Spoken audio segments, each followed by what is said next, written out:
Welcome to Baconfly 11, the only channel that actively combines comedic relief with the tools you need to succeed with finance. You may have noticed that my soothing voice just got soother, and that's because I got a microphone for Christmas! Yay, I know! No more recording from the iPhone voice memos app, thank God. Anyways, on to the video. In today's video, I'll be reviewing retirement accounts with the tier list, so that you, the viewer, can make important life-changing decisions with your financial future. Per usual, please like and subscribe to the video because we can only go up from here. I'll be covering 10 different retirement accounts. Pensions, Roth IRAs, Roth 401ks, traditional IRAs, SEP plans aka simplified employee pensions, 403bs, 401ks, cryptocurrency, TSP, otherwise known as the Thrift Savings Plan, and Social Security, the United States version. If you're only interested in a specific retirement account, I'll leave the timestamps up here and in the description below. So this video isn't obviously going to cover all of the nuances of each retirement account, and I highly suggest visiting a SmartVestor Pro or a financial advisor before you make any drastic changes to your portfolios. I'm not a financial advisor or a fiduciary by law, but I act like one and I have a finance degree, so take that with a grain of salt.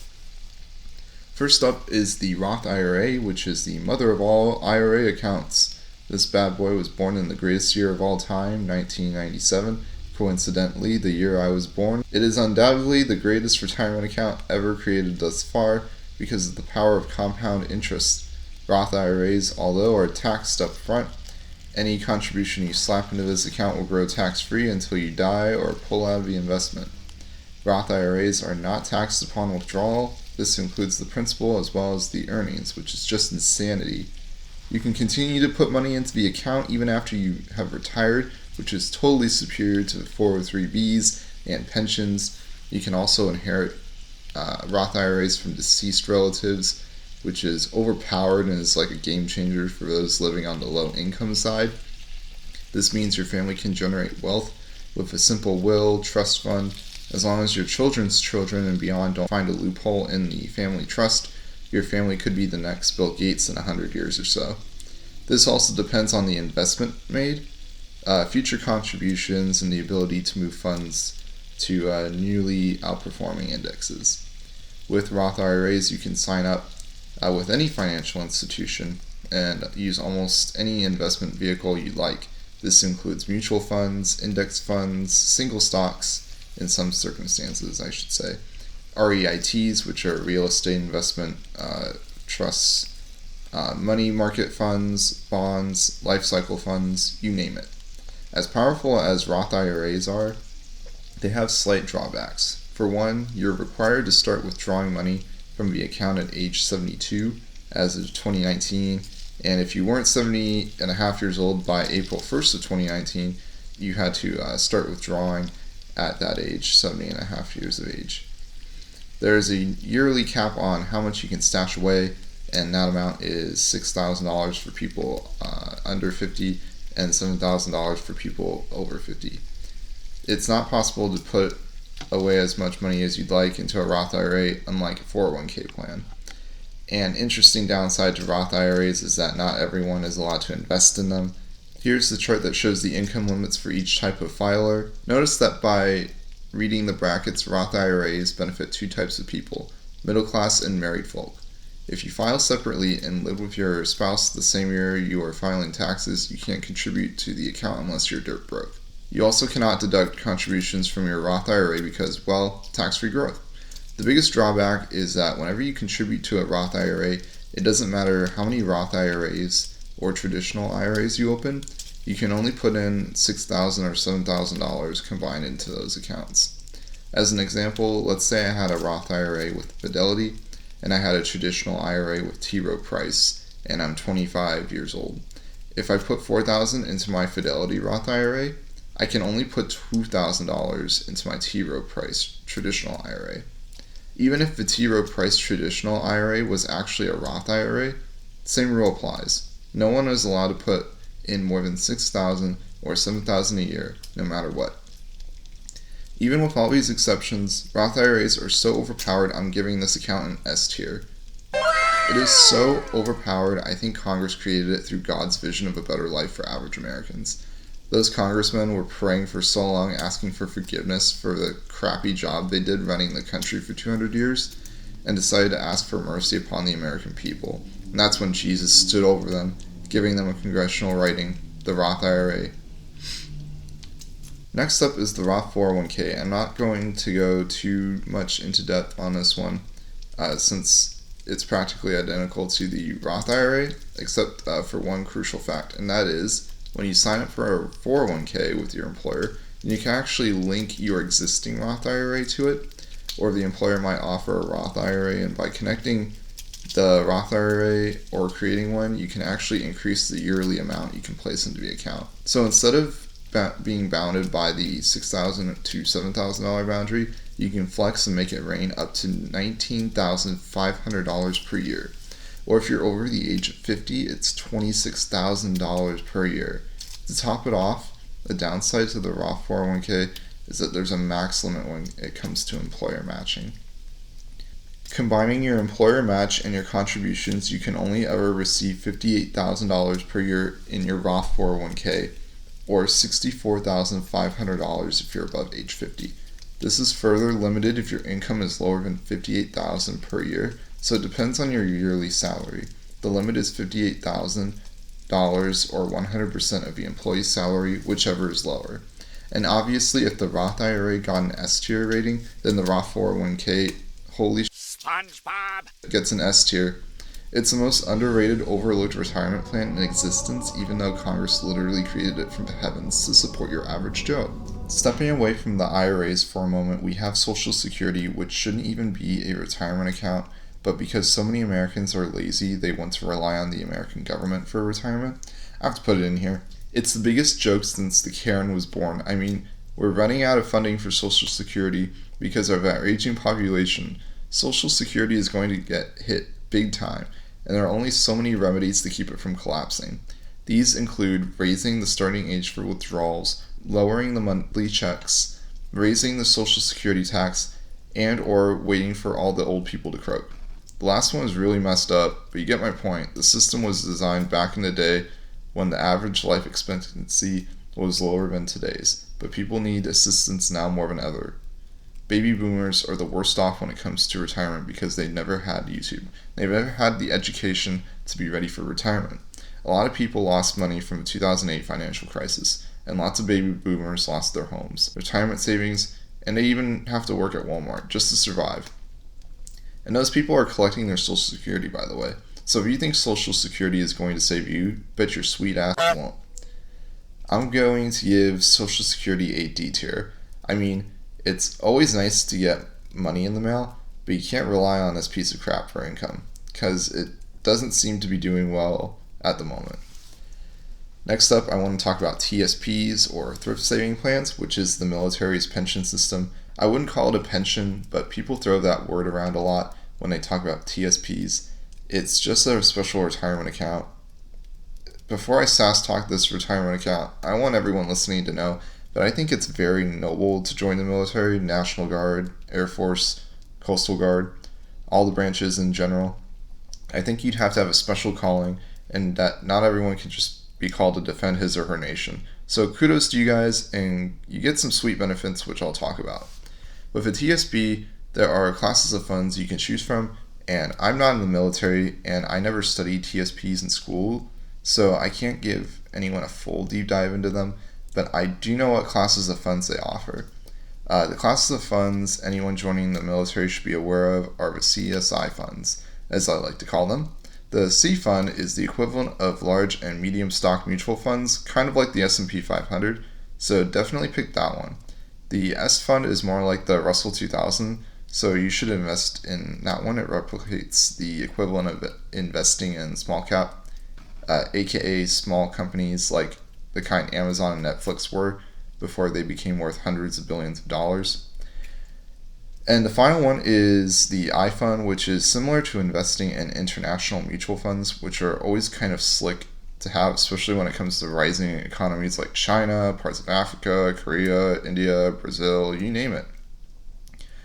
Don't invest in the iPhone without a financial advisor, though. Please, please, please don't, because if you're not careful, investing can be kind of like gambling. You have a potential to lose it all, because you might not have any freaking idea what you're doing, and those funds are not registered with the SEC.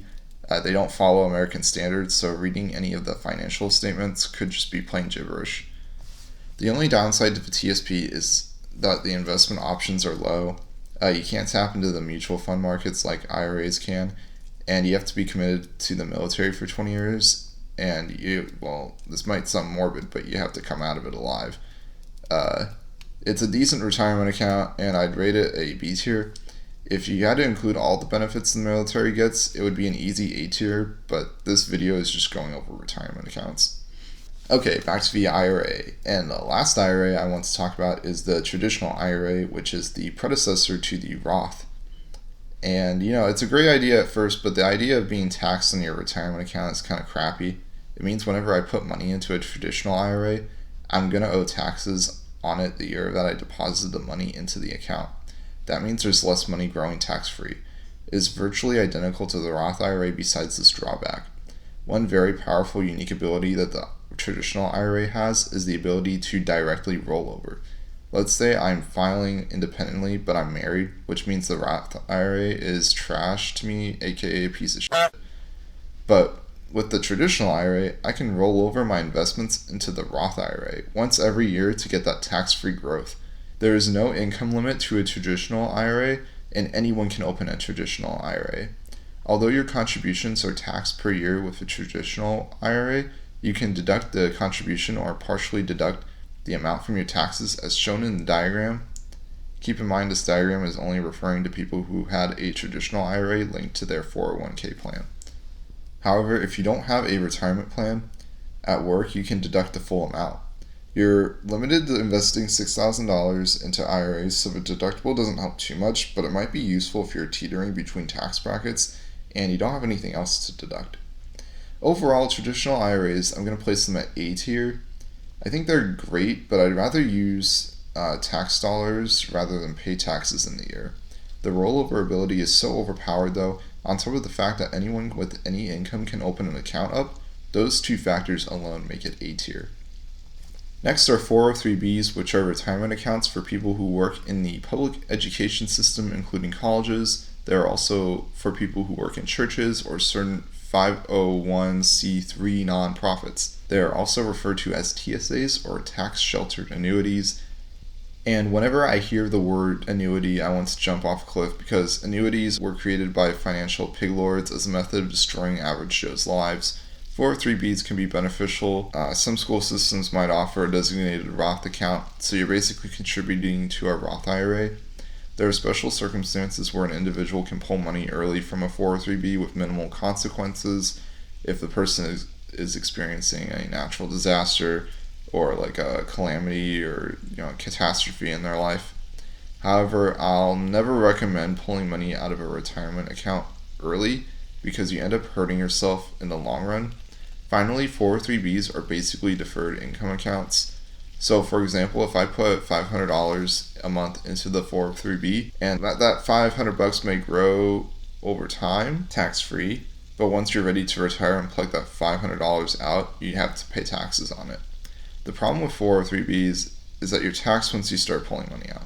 You don't get to invest in whatever you want. Your investment options are bound to the ones chosen by your company or institution. Also, the investment options could have high fees, which will hinder your retirement growth. You're also mandated to withdraw funds from the 403B when you turn 70.5 years old. Because 403Bs are kind of restrictive, I'm giving them a C tier. What I'd recommend doing is rolling over 403Bs into Roth IRAs for the tax-free growth. If rollovers didn't apply to 403Bs, I'd probably rate them at a D tier. Teachers need better retirement plans, in my opinion, and the 403B just doesn't cut it. If you're a teacher or want to become one, I highly recommend investing in a Roth IRA instead and then hitting the limit on that before starting to invest in your 403B. Up next are pensions, which are kind of a joke in the investment world. Companies are moving away from pensions and are now using 401ks instead because 401ks are much more powerful investment tools. Pensions are basically reinvestments for the company you work for. For example, let's say you work for Disney and Disney has a pension plan. You decide to invest $500 a month into the pension plan. If a company does well, you get your pension when you retire. But if a company manages the pension poorly, you might not get a great return on investment. Pensions are also down because of the rise of the stock market. Think about it. Why would I invest in only one company or the company I work for when I could invest in multiple companies at once through stock exchanges and mutual funds? In short, it's an issue of portfolio diversity and longevity. Pensions are unpopular because if a company goes bankrupt, your retirement goes bankrupt with it. You also naturally can't roll over a pension from one company to another, which is a critical benefit of the 401k. You also have to work for the company until retirement to receive the pension. Also, another drawback is that pensions do not get inherited, meaning when you croak. And with all this in mind, I'm rating pensions at F tier. Yeah, it may have been one of the first vehicles of retirement to ever exist, but they hardly exist anymore, and you really wouldn't want one if you could help it. My advice would be to cash out the pension rolled into another retirement account once you get to that point in life. However, I cannot recommend pensions. They're just that bad. Next up is not a retirement account, but it's become so popular I have to feature it, and that is cryptocurrency. Cryptos, as they are called, are digital currencies that are obtainable in various fashions. They are based on modern technologies used to accomplish goals, and if a user accomplishes that said goal, they will be rewarded with cryptos. Each crypto represents new technology such as blockchain, aka a new authentication process. I'm literally blazing through the topic. I'd highly recommend researching as much as possible before investing. In a nutshell, cryptos are gaining popularity and are rising in value once more for the first time since 2012 when Bitcoin became famous. I wouldn't recommend solely relying on cryptos for retirement, but they are fun to mess around with if you have a few money. My recommendation is that if you do have spare change that you aren't concerned with and are okay with potentially losing it all, then you could buy cryptos. They are subject to federal taxes upon sale the same way stocks are if you're just blindly trading them on the markets. I think cryptos have gained popularity despite their lack of liquidity because they've become more liquid. More and more institutions are allowing people to buy and sell Bitcoin and other cryptos. Once major banks start to accept cryptos, this will really kick off the crypto craze and frenzy. With the value of the US dollar declining as we continue to print stimulus, younger Americans are seeking refuge in the crypto world. Electronic currencies are the future, so I'm rating crypto at a B tier. It would be S tier if cryptos were more established and if they didn't rely on the US dollar so much for their value and obtainment. Last but not least is the infamous 401k. Now, most people know what 401ks are, so I'm not going to go too deep into this account, but I just want to say that it is probably the most widely used retirement account out there. They replace pensions, which is great because 401ks are more versatile and have more investment options.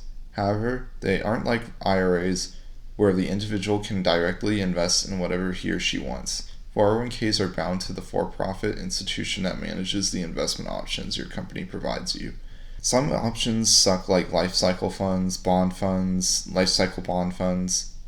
Just be sure to do your homework and contact financial advisors or contact the financial advisors your company offers because they know which funds are best to choose from.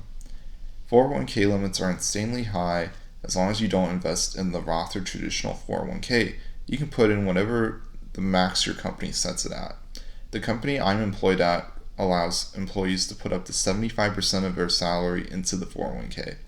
Now, the company only matches 3%, but that's nice in case I ever wanted to put 75% of my salary in there. I can't think of any good examples of why someone would put that much away per month into retirement, but I mean, it can be done. And for those reasons, I'd have to give 401k an A tier because it's great and it's a successor to the pension. The only reason why I rated an A tier instead of S tier is that you're taxed once you withdraw the money after retirement. All in all, I hope you guys enjoyed the video. I hope it helped, and if you're still skeptical about anything I said, then I don't know what to tell you. I'm just a finance major. Hey guys, I forgot about the 10th retirement plan, which is the SEP. Little bonus one, I guess. For this one, if you are a sole proprietor or you own a business with less than, I would say less than 100 employees, you can create a set plan for the company. And for like a sole proprietor, this is a very useful tool for retirement because it's not as expensive as a 401k is. And as the employer, you get to choose what types of investment vehicles or funds that you'd like to invest in, and you also choose the investments for the employees. So the employees actually don't have a chance to invest on their own. So for the set plan, I gave it A tier for the owners, and I'm giving it a D tier for the employees.